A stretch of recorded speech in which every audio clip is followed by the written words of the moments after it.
ومن يضلله فلا هادي له أشهد أن لا إله إلا الله وأشهد أن محمدا عبده ورسوله لا نبي بعده اللهم صل وسلم على سيدنا ومولانا محمد وعلى آله وصحبه أجمعين أما بعد قال الله تعالى في القرآن العزيز أعوذ بالله السميع العليم من الشيطان الرجيم بسم الله الرحمن الرحيم وسارعوا إلى مغفرة من ربكم وجنة أرضها السماوات والأرض أعدت للمتقين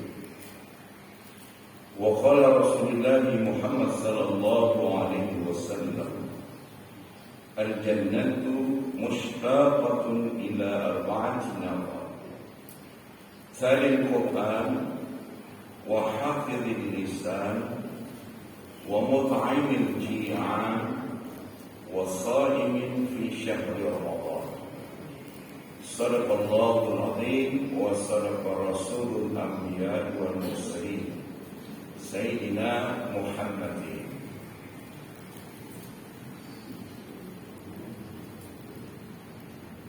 Anak jin naik pagar, mohon izin buka masker.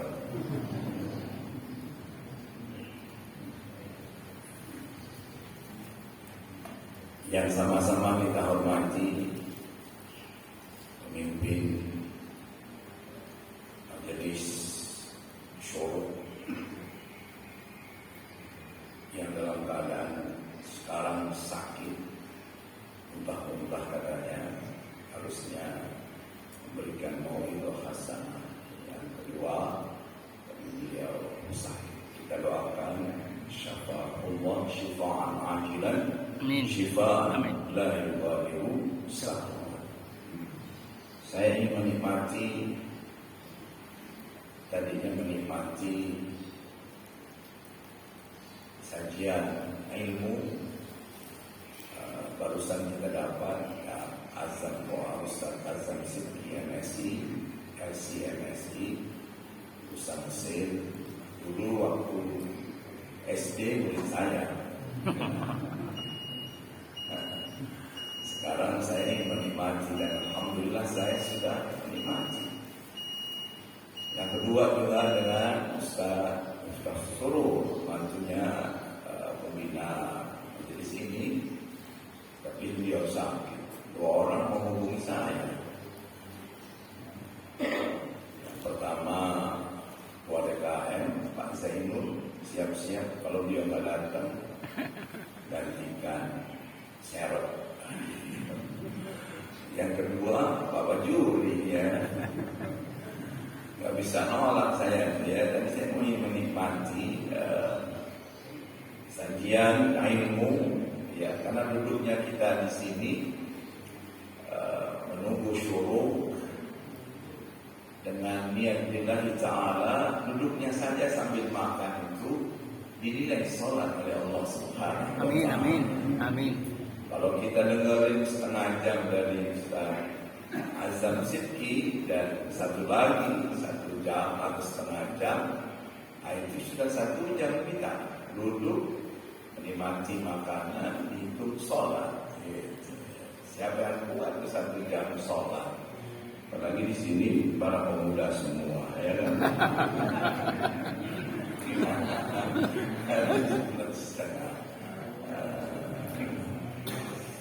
Alhamdulillah juga ketemu para ulama, para asatidzah yang sangat luar biasa, yang tidak bisa sebutkan satu-satu. Apalagi yang dari Perni ini, guru saya yang baru pulang umroh, Masya Allah.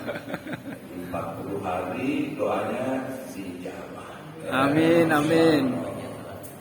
Nanti bagian doa kita minta beliau lah, ya.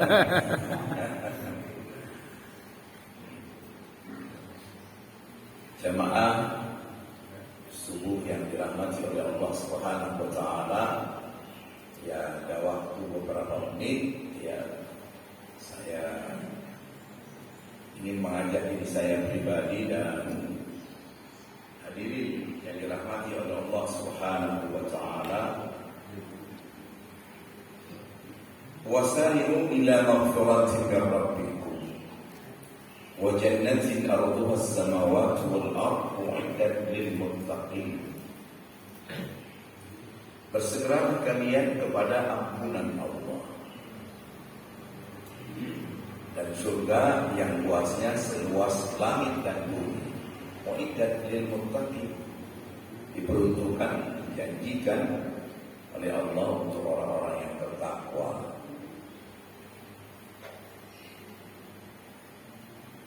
Jadi kita cukup aneh sebetulnya. Nabiullah Adam alaihissalam punya kesalahan berapa kepada Allah? Satu, diusir dari surga. Kita berapa kesalahannya? Ya. Satu, kayak Nabiullah Adam. Ya, tidak. Ya, setrek ya. Masya Allah.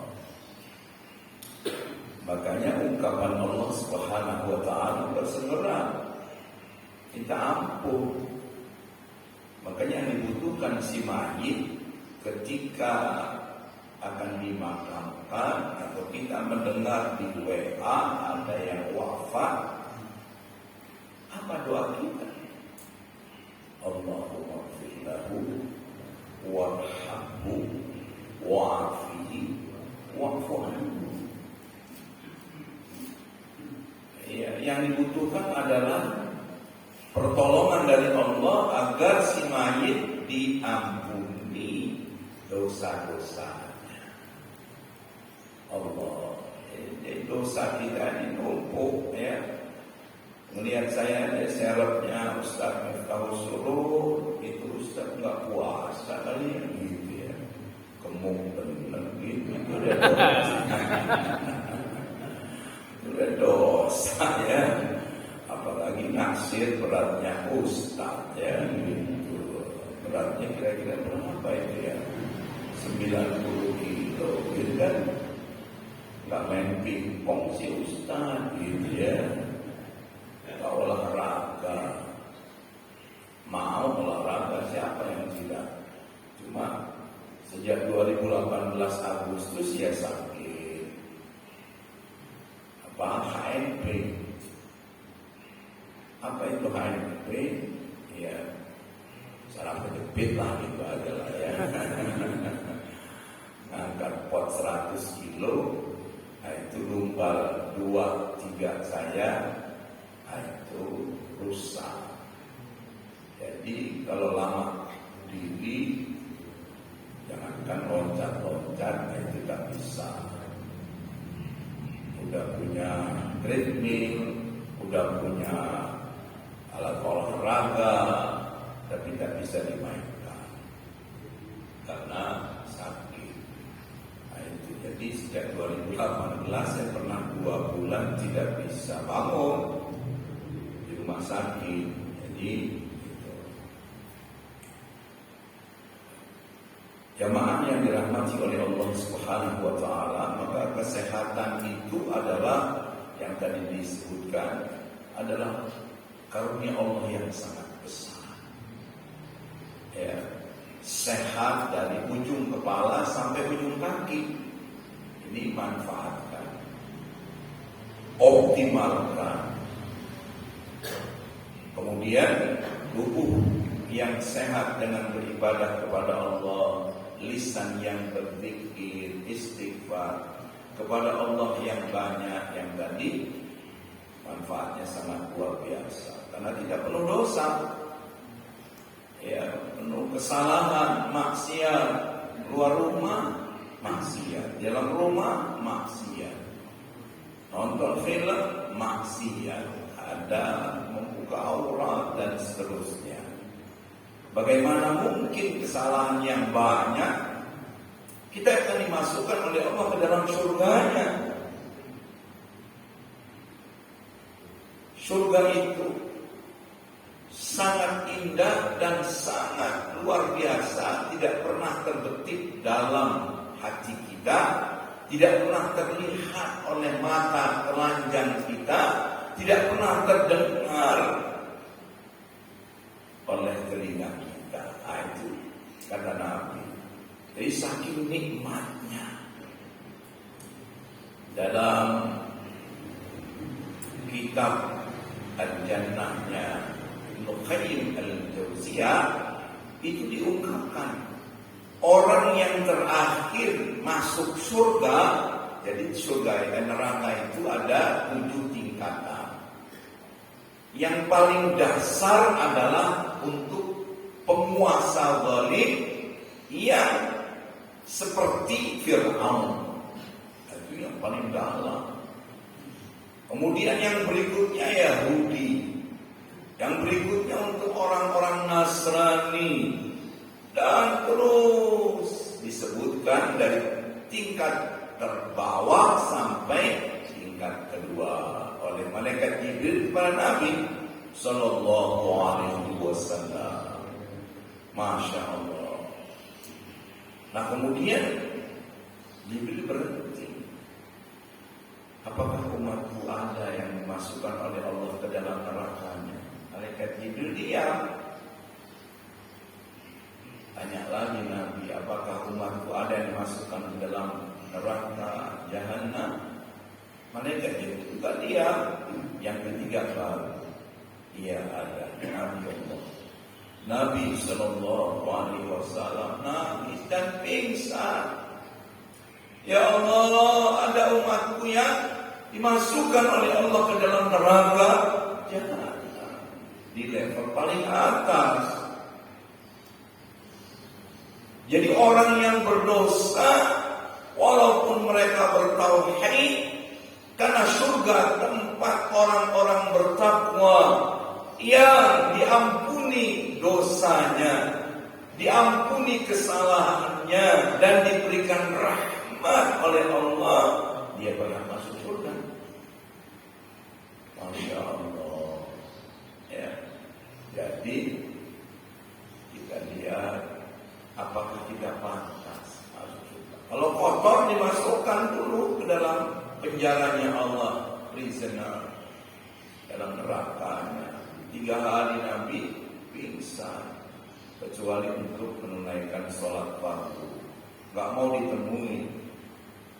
Sayyidina Abu Bakar Siddiq radhiyallahu anhu itu ingin menemuinya bisa. Bertanya kenapa. Kemudian Sayyidina Umar juga demikian. Pas ketemu dengan yang namanya putri Rasulullah sallallahu alaihi wasallam, Fatimah Zahra, dia tanya, ada apa ini? Ayahmu tidak keluar rumah kecuali memimpin sholat fardu. Aku khawatir terjadi apa?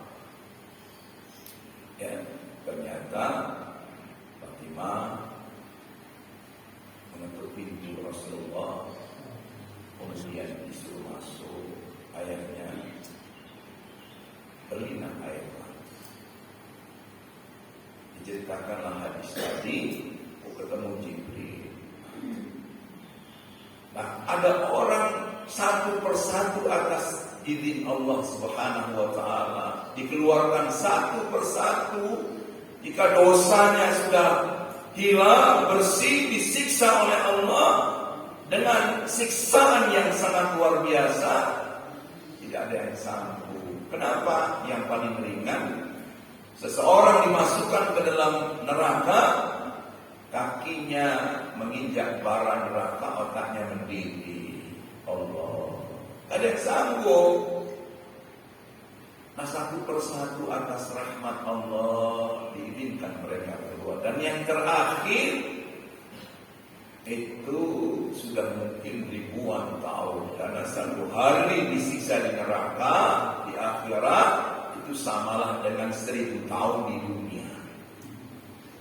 Nah, yang terakhir itu seperti ini disebutkan oleh Ibnu Qayyim Al-Jauziyah, itu seperti ini hitam, kemudian dilemparkan ke air kehidupan, kemudian berubah dia menjadi besar tubuhnya sampai sepohon kelapa. Nah, dia melihat surga. Setiap orang yang dikeluarkan oleh Allah dari neraka, itu di kedingnya ada tulisan jahim. Ya, nah, itu artinya mantan prisoner Allah. Ya. Nah, yang terakhir itu diberikan oleh Allah rumahnya di surga, itu luasnya 60 mil. Berapa? Kali 1,6 meter. 1 mil sama dengan 1,6 meter. Kira-kira 90 kilometer, bukan meter, 90 kilometer. Kira-kira jauhnya semana tuh dari sini? Insya Allah. Dan punya kamar 70, isinya bidadari. Allah kali. Makanya tidak tergambar ya surganya itu. Wa jannatin arduha as-samawati wal ardu iddat lil muttaqin. Nah, ada 4 golongan orang-orang yang dirindukan oleh surga. Masya Allah. Al-jannatu mushtaqatun ila arba'ati nafar. Surga itu dirindukan oleh 4 golongan manusia. Siapa mereka? Yang pertama, talil Quran, yaitu orang yang tilawah Quran, suka membaca Al-Quran. Ya, Masya Allah. Makanya kata Nabi, Iqra'ul Quran fa innahu ya'ti yaumul qiyamati syafi'an li ashabi. Bacalah Quran. Iqra'ul Quran fa inni, sesungguhnya aku, Masya Allah, disuruh doa pulang. Masya Allah, barakallahu fiikum, Pak Haji Mahmud. Gak jadi disuruh doa deh. Bisa. Yang mendoakan kiai ini ya. Yang pertama, talil Quran. Ya, mudah-mudahan ini pada subuh kita lihat hampir setiap hari Pak Haji Toto, ya, Pak Haji Edi, ya, semuanya subhanallah sampai syuruh baca Quran dapat 1 juz ya setiap hari. Ya Allah, ini mudah-mudahan diikuti oleh yang lain. Nah, ini yang dirindukan oleh Allah.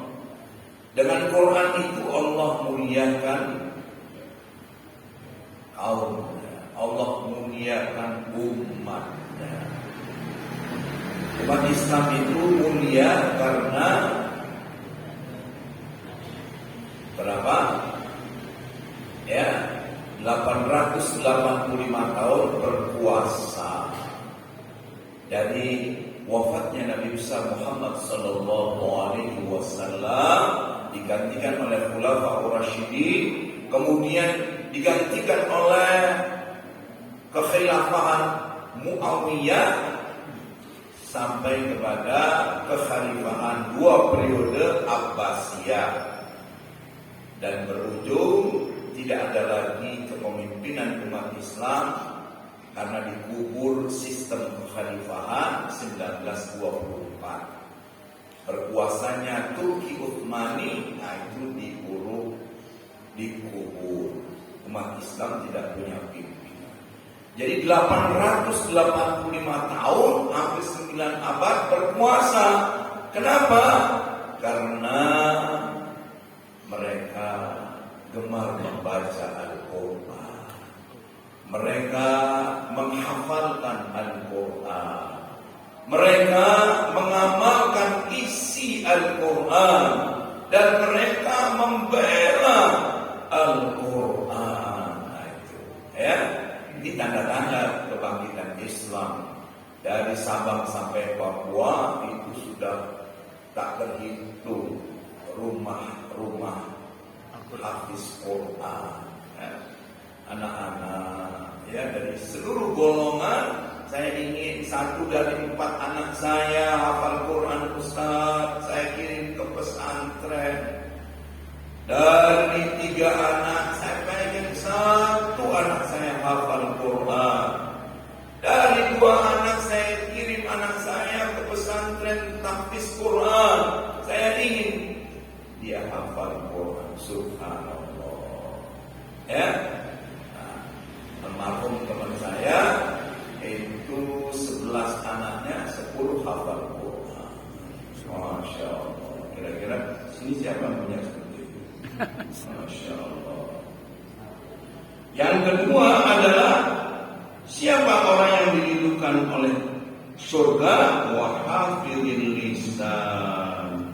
Orang yang senantiasa menjaga lisannya. Lidah tak berulang, seringkali mengucapkan kata-kata yang menyakiti, memfitnah orang, termasuk jempol kita men-share hal-hal yang hoax, hal-hal yang membuat gaduh di medsos. Hati-hati itu, ya. Yang ketiga adalah mut'imil ji'an.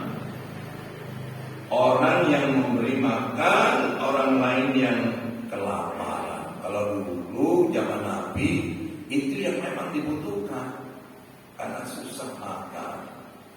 Kalau sekarang ini bukan hanya makanan, ya, sandal, pakaian untuk menutup aurat, papan, ya, rumah, pangan, makanan, pulsa.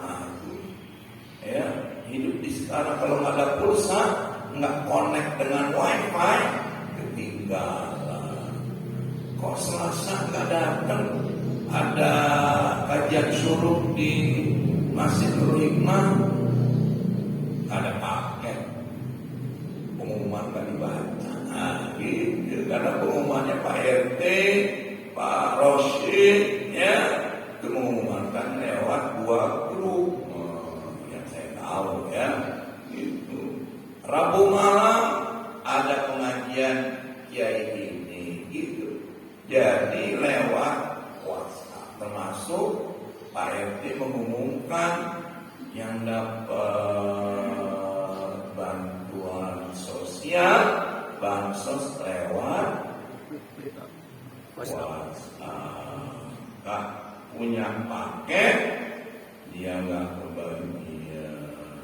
Oh enggak, enggak Pak Ustaz dipanggilin, dianterin, subhanallah. Itu Pak RT kita, ya, subhanallah. Saya nggak kebagiannya. Ya, jadi orang yang gemar memberikan, ya paling tidak memberi makan ketika Jumat berkah hari ini, ya. Pokoknya kita lihat tuh ada masjid, kecuali ada undang Bang Amal bakso. Pak Kamal berapa nih baksonya kalau jualan? 100 mangkok saya beli. Kalau 10.000 kali 100, 1.000.000. Nanti kalau ada Jumatan orang pulang minta bakso gratis, subhanallah. Dengan 1 juta dia memberikan makan. Gitu. Yang bagus memang dipilihin yang kurus-kurus. Dan itu gak usah nih udah mau pulang gitu. Ya, aku ada kain kurus boleh nih, ya gitu. Pesan Randy kamu gak usah, ya.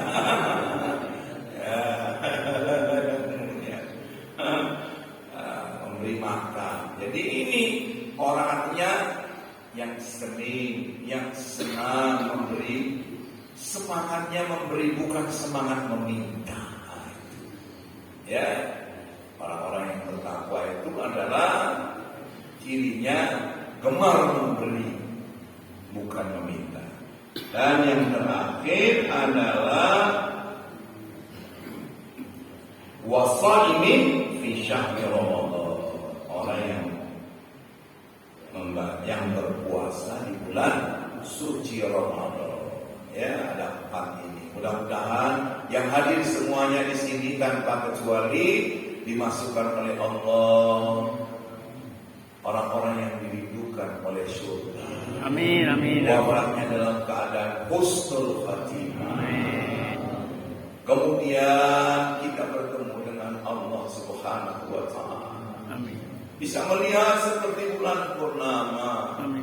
Allah yang sangat indah dan yang paling nikmat juga berjumpa dengan baginda Rasulullah Muhammad sallallahu alaihi wasallam. Demikian sebagai syarat ya, gitu. Yang nggak punya ilmu tapi disuruh ya apa ya. Mudah-mudahan ada manfaatnya. Amin. Billahi taufiq wal hidayah wal afu minkum. Wassalamualaikum warahmatullahi wabarakatuh. Waalaikumsalam.